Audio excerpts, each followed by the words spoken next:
Welcome back. Your time is 11:26. Eric Raditz is here live with us from Florida Weekly. Thank you so much for stopping in. Pleasure. Always watch you guys. You're the best. So. I feel like an outlier, though. You guys are all matching. We have our lavender bookend. It's today. lavender. I didn't get the memo, apparently. I'm not in that group text. I'll text you next time. All right. Thank you, Eric.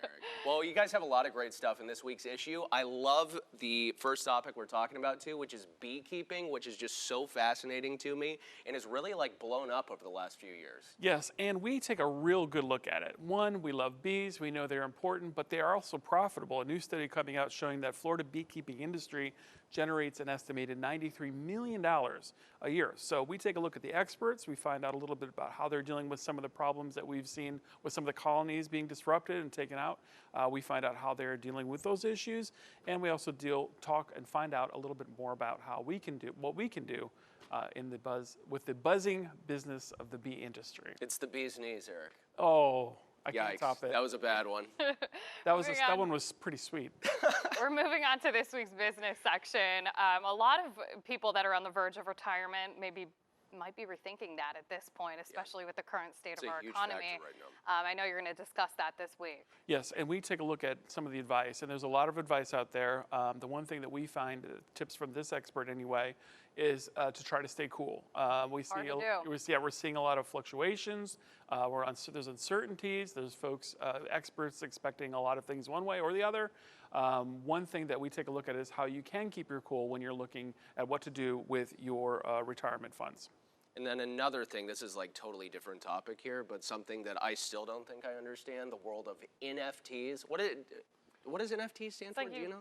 No, non-fungible tokens. And there you go. That shows how much I understand about these things. No, and me too. And that's exactly why I asked Nancy Theoret to take on this subject matter. Especially in the art world, we're finding it to be a very interesting thing because those who create art now, there's an opportunity to get paid for it.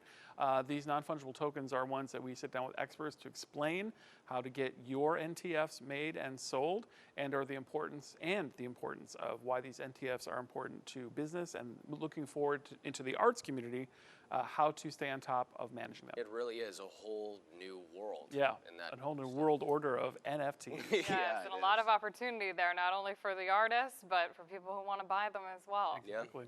Let's talk about things to do this weekend. We're at Thursday. We're almost there. We've almost made it. Woo! Friday What do we have going on? Friday Eve, everything. We take a good look, of course, in Florida Weekly as a really good comprehensive calendar. If you're not sure what to do, pick up a Florida Weekly on stands online on your device. We also have top picks in this particular one. We have the Steely Dan is in town at Barbara B. Mann, Mike Rivera at Laugh-In. We've got Wizard of Oz at Broadway Palm Theater. And they're also celebrating Henry Ford's 159th birthday at Edison Ford Winter Estates. That'll be awesome. Lots of things to do. Yeah, that place is so cool. You could spend a week there and still not see everything. We do have the digital edition little, what are these things called again? QR code, where you point your camera at it. It brings up, I'm a bad millennial today, Eric. Oh, I don't know about NFTs. I can't even identify a QR code. Anyway, point your camera at it. It'll bring up the issue. You could download it right there on your phone.